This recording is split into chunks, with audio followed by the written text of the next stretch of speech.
Good morning, Shift. We are so glad to have you here. If this is your first time, you can scan this QR code, and if you fill out that Connect card, we'll send you some free Opus coffee. We are launching our big year-end give. Our goal is to reach $5,000 to end the year strong and to help plan for 2025. We know that giving to the church has been used and abused by the places that we've come from, and that's why our finances are an open book.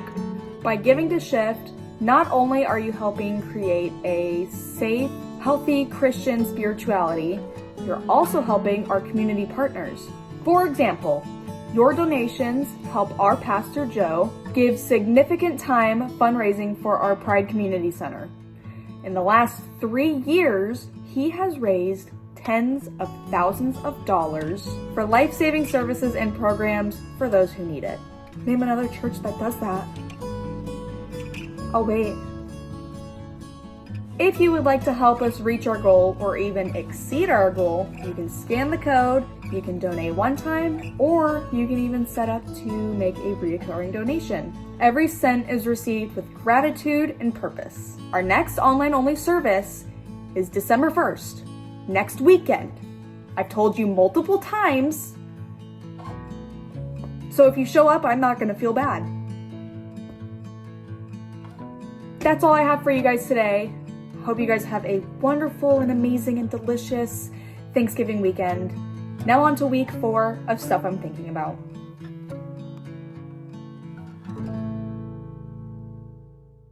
Good morning. Welcome.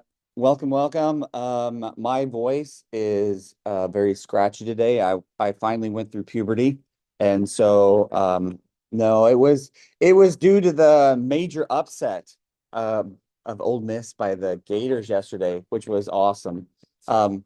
It was, except you knew it was going to happen. But it was it was a good time. I went, my son and I, we went with Peter, who's normally the electric guitarist. They're out of town today, or they're not here today, and we went with him and his son. And then during the game, he got called out to perform an emergency surgery. And so he left to go do that, made it back in time to watch the victory. So like in my mind, this is what I think, that this is like Peter performing surgery on just, that was, and then he ran back. He force gumped it all the way from the OR back to the stadium to make it there in time. So of course I'm kidding. Of course Peter took his time and did everything in a professional manner. But we are in the final week of our series, Stuff I'm Thinking About. We've talked about the spiritual, physical, and emotional importance of self-care. We talked about how we have to begin to move beyond the polarization of our age. We talked about how we can channel our energies into good things. And this week, we're going to be taking a look at living beyond scarcity. But before we do that, if you're comfortable, I invite you to close your eyes and to take a few deep cleansing breaths in through the nose and out through the mouth.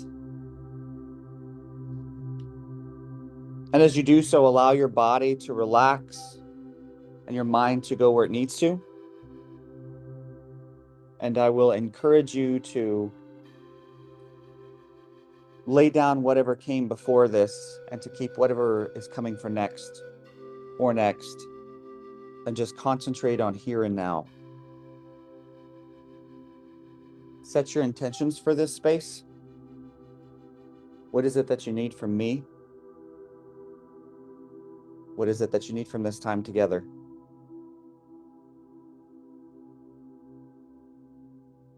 As things rise to the surface, meet those with love and curiosity, and take notes of those things that really stand out to you. Continue to breathe and begin to come back to this space.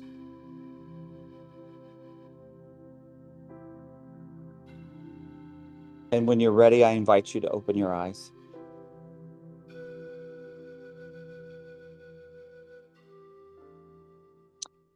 In Matthew 6:22 and 23, Jesus is teaching, and this is what he says. The eye is the lamp of the body.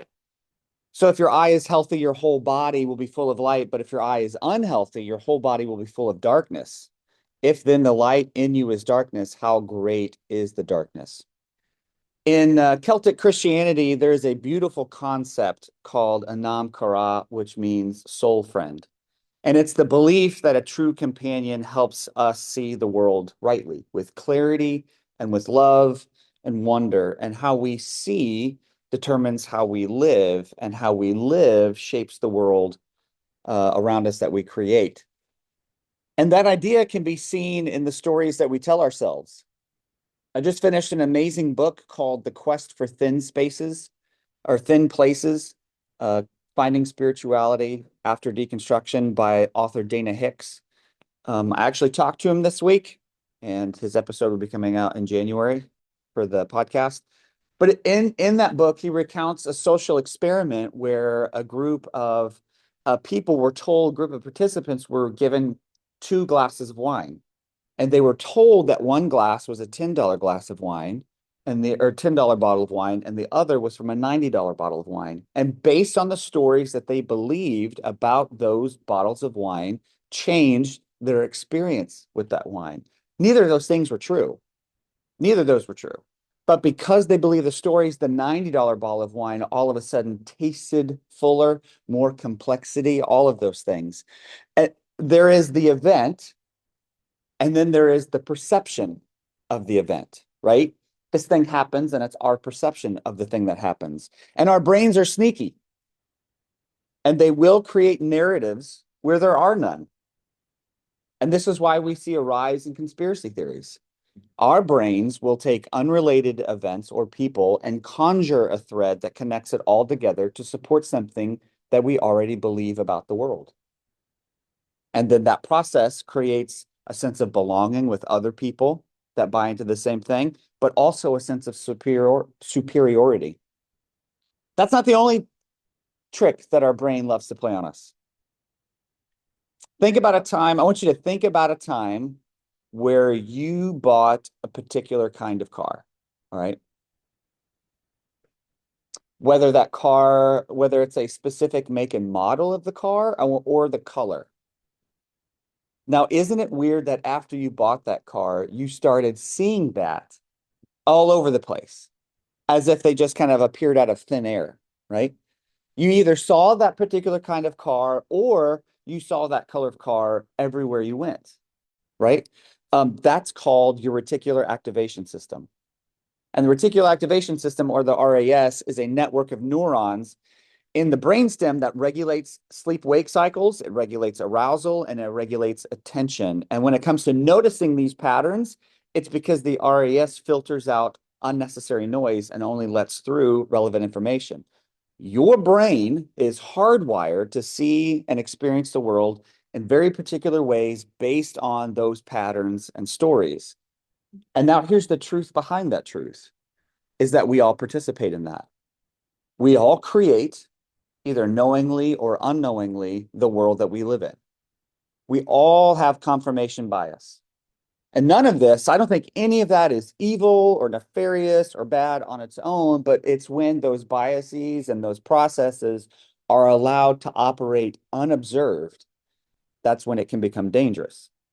And I believe that's part of what Jesus is teaching here. That's the similarity that we see in Matthew 6, where Jesus is talking about a good eye or bad eye. And he invites us to examine the eye, not our physical sight, but our spiritual perception. Are our eyes healthy? Are they filled with light and generosity? Or are they clouded by scarcity, fear, selfishness? And the way that we see the world determines whether we bring light or darkness into the world and into ourselves. So in ancient Jewish thought, the eye was a symbol of perception and intention. So the idea of a healthy eye symbolizes clarity, generosity, trust in God's provision. And we can see this in like Old Testament passages in this proverb. The generous will themselves be blessed, for they share their food with the poor. So they see the world as generously, and then they treat it generously. A bad eye, on the other hand, was associated with greed and envy, stinginess, It was a refusal to trust God, that God's world is enough.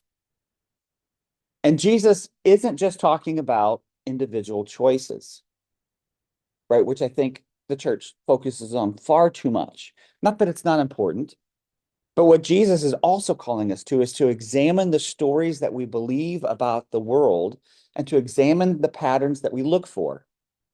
Do we see God's creation? Do we see creation as God's abundant gift, overflowing with enough love, enough resources, enough grace for all? Or do we see it as a battlefield of scarcity where we have to compete, where we have to hoard and then fear? And if you look at church culture, right, in the United States, it has been shaped far more by scarcity and fear than by the abundance we see in the Gospels.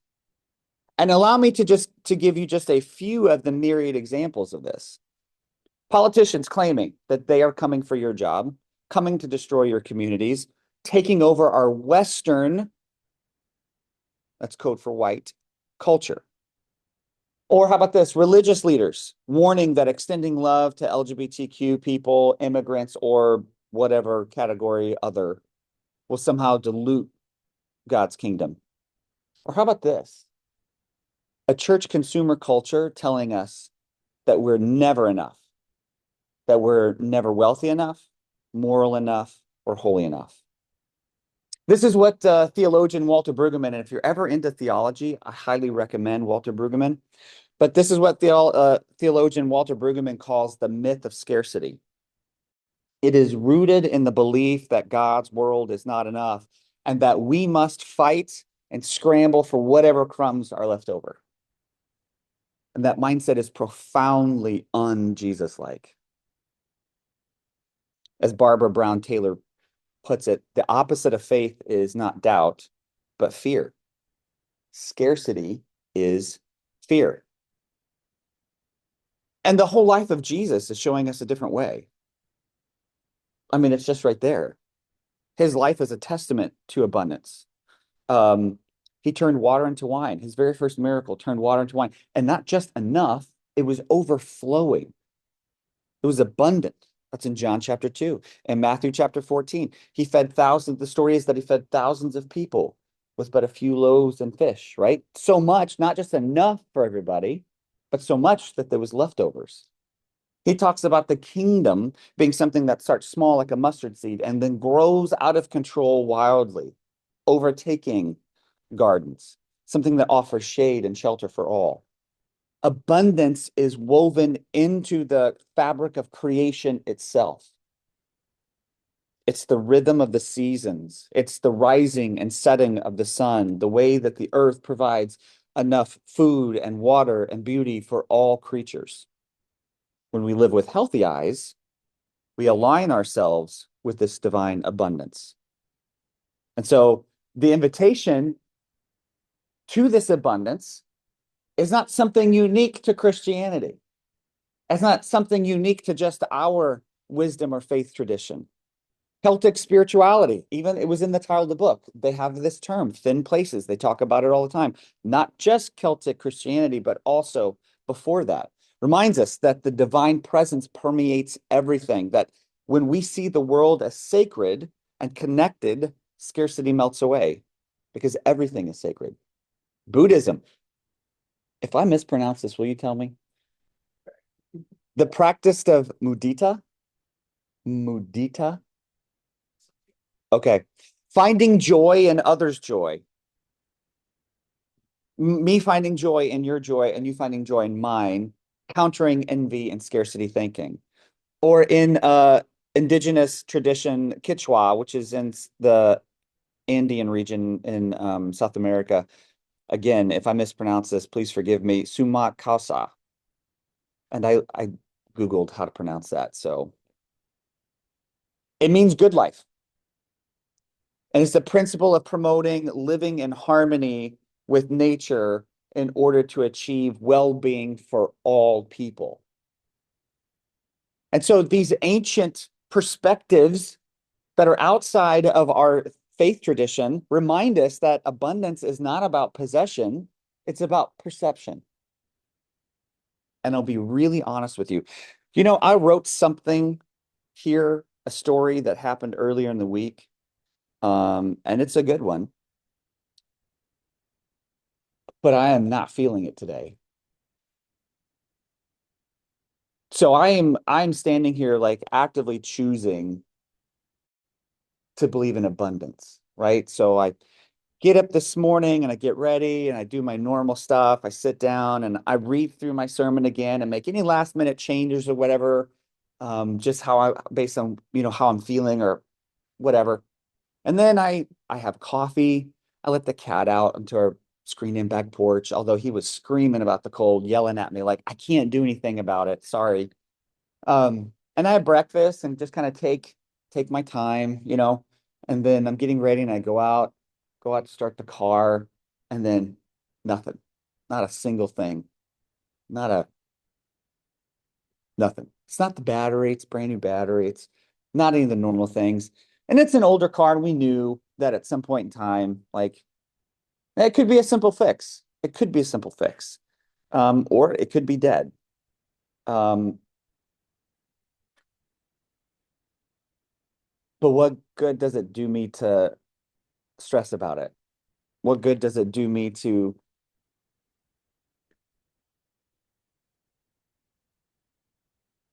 you know what I mean?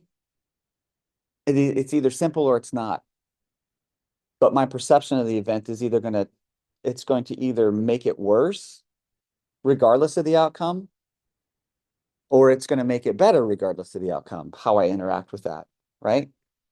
With people, this past week, I meet almost regularly with an older gentleman and have almost every week for about 10 to 11 years for breakfast on Wednesday. He is a full-blown Christian nationalist, even if he wouldn't describe himself or see himself as that, but he is.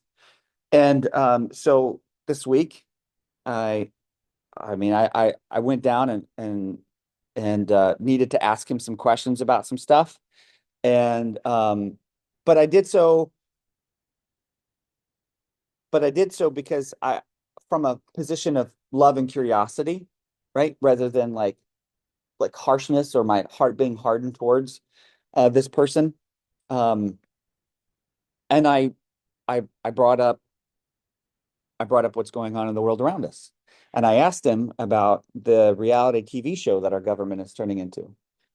And but again, I decided to approach it from a position of love and curiosity. And I made fun of some of the picks because it is me, right? But I asked questions rather than throwing accusations. And we had a good little conversation about that, and then we moved on. Now, not everyone can do that. I come from a position of great privilege, and I can dive into those muddy waters without creating harm in my being. But I left that breakfast feeling good about what had happened. And not because anything changed per se, but because we found some common ground around that breakfast. And it only happened. I'm not patting myself on the back because please know this, I don't do this well all the time. This time I did. But it only happened because I chose, albeit reluctantly, begrudgingly, however you want to put that, to see my friend through the lens of abundance rather than scarcity. And because I chose to see him that way, I treated him that way, regardless of how he chooses to treat me. And sometimes that feels almost impossible, right? How can we cultivate healthy eyes in a culture that thrives on fear and scarcity? And I don't think we have to take like major leaps to get to where we want to be. I think it's just small changes given enough time and consistency that will change the patterns that we see and the stories that we tell. So allow me to just gently suggest 4 ways that you can begin that journey. And the first one is to practice gratitude. Uh, Celtic theologian John O'Donohue writes, gratitude is not a passive response to something given to us, but the act of seeing the gift of the present moment. Start each day naming 3 things that you're grateful for. Just 3 things that you're grateful for. Gratitude will shift our vision from what's missing to what's already abundant. Number two, give generously. When we feel scarcity, our instinct is to hold tightly, but Jesus calls us to the paradox of generosity. As we give, we receive. And there's more than one way to do that, right? Whether it's money or time or kindness, generosity rewires our brains towards that vision of abundance. Number three, slow down and notice. Multiple faith traditions, even our own, reminds us to see the sacred in the ordinary. So maybe this week, take a walk and notice the abundance around you. The coolness, right? The crispness of the air for just a minute. Maybe it's laughter of kids playing in the backyard of some house. The miracle of your own breath. Number four, challenge the stories of scarcity. When leaders or media preach fear and division, ask yourself this question: who benefits from this story? Who benefits from the story? Scarcity thinking often props up systems of power and oppression. And as followers of Jesus, we're called to challenge these stories with the truth of God's abundance. And I think the scariest thing about Jesus's call to see the world in a certain way is that last line in Matthew 6:23. If your eye is unhealthy, your whole, can you go and show that? Your whole body will be full of darkness. If the light in you is darkness, how great is that darkness? I think it's terrifying that if we have a bad eye, if the patterns that we see and the stories that we tell ourselves are full of darkness, then that darkness will fool us into believing that it's light. That our mind and worldview have the power to trick us into believing that this all-encompassing darkness looks like light. That we would somehow mistake it for goodness and even love. And I would argue that that is what we are seeing right now from much of the American church and its political acolytes. Their vision for the world is nothing but darkness mistaken for light. And it has fallen to us, to all those existing outside of this majority church culture, to create that better way forward. To create spaces of true goodness, spaces of healing and wholeness, spaces of love. It's fallen to us in this time and place to create those small cracks where love will begin to flourish, where that soft power begins to chip away at the hardness of the concrete and to make space for one more dandelion, and then space for another and another and another. And this is the task of our age. This is the task given to us, to resist the pull towards dehumanization, to resist the pull toward cruelty and apathy, to resist the pull towards scorched earth politics. And our invitation is more of a challenge, a gauntlet. And the question is, will we rise above the fray? Will we choose to see healthy patterns? Will we choose to tell ourselves stories of abundance, or will we fall to the patterns and stories of hatred and stone? Will we be fooled by this ever encroaching darkness into seeing it as light? But the best part of our challenge is that it's up to us. We can choose this goodness. And so the challenge for us right here, right now, in person, online, is to choose that path, is to join together, to choose to see the world this way. And I've said this before, I don't know if we've been chosen for such a time as this, right? To borrow phrases from our old places. But for me, I've decided that I'm going to live like it. I'm choosing to believe that I am, because doing so creates that reality around me. creates that reality in me. It shapes the patterns that I see. It shapes the stories that I tell. It shapes the world around me. Where they preach fear, I will tell stories of love. Where they ostracize, I will create family. Where they sow division, I will plant harmony. Where they see scarcity, I will live out abundance. And when the time comes for the reaping, and it will, we will see whose vision for the world is rooted in the eternal love of Christ and whose vision from the world draws from the poisoned well of the Satan. It's going to take every single one of us here and out there choosing to see and live out stories of abundance to hold back the tide of scarcity. All of us. And despite how I'm feeling this morning about my current circumstances, I'm ready. I am so ready. I could preach another sermon this morning on how ready I am. I'm not, I won't, but I could. Because mark my words, if we survive another 500 years as a species, in 500 years, people will read about this time period.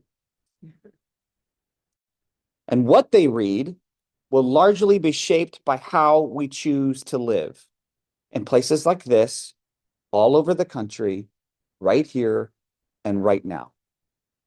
Will we be overcome by this present darkness, or will we be emboldened by love? Will we choose scarcity, or will we choose abundance? If you're new, we end each gathering with a time of observation and reflection.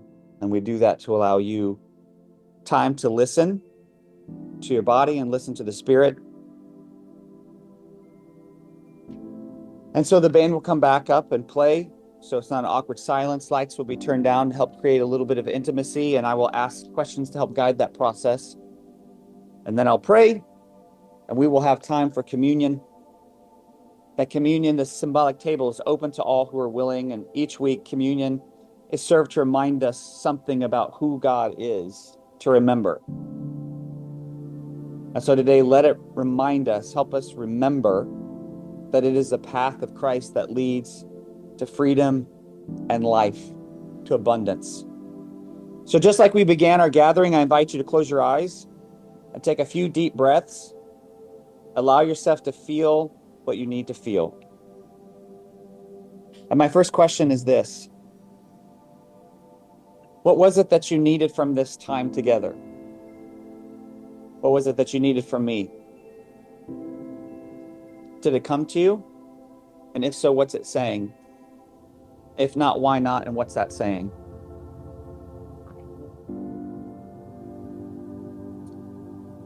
I want you to name something that came forward for you this morning. And why did it come forward?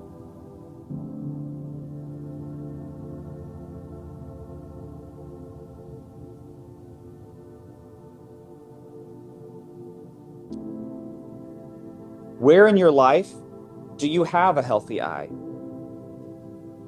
Where do you have a stingy eye? And how do those affect how you see and interact with the world?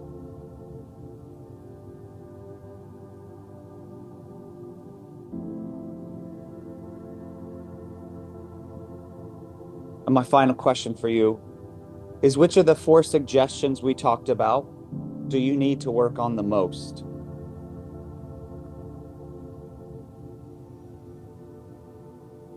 Practicing gratitude, giving generously, slowing down and noticing, challenging stories of scarcity. How will you practice that this week? Let's pray. You who sees us fully and loves us completely, thank you for calling us to the world, to see the world with clarity, compassion, and hope. Open the eyes of our hearts to perceive your image in every person we encounter and the sacredness of all creation. Where our vision is clouded by fear, bias, or despair, shine your light to guide us toward wholeness. Teach us to look with a good eye, an eye of generosity, mercy, and understanding, that we may reflect your goodness in how we treat one another. Empower us to see beyond divisions, beyond scarcity, beyond the illusions that blind us to your kingdom breaking forth here and now. As we go from this place, may our vision align with your vision, that we may walk in the light and live as vessels of your transforming love. Forgive us for things done and for things left undone. Give us eyes to see and ears to hear. Bring comfort to the afflicted, healing to the broken, and freedom to the chained. In the name of the one who shows us the way. Amen. I do want to say that if, I don't know, if you need it, holler or reach out to somebody. You know what I mean? Because it's a heavy season for everybody, and the holidays are approaching, and all of the stress that comes with it. Be praying for all of those that are already traveling, that are sick. There's been some sickness hit recently, so be praying for that. I hope that you all have a fantastic Thanksgiving. Let me read this closing benediction. Oh, don't forget, we're not here next week, so don't show up. All right, it's online. Okay, that's your final warning. All right, here we go. May the light of Christ shine within you, illuminating your path and purifying your sight. May your eyes be good and your vision clear, seeing the beauty of God in all creation and the spark of the divine in every soul. As you go, may the Spirit guide your gaze toward mercy, your heart toward compassion, and your hands toward justice. May the darkness yield to the light of love in you, through you, and all around you this day and forevermore. Go in peace to see and to be the light. Amen. Get out of here. Go love on some people.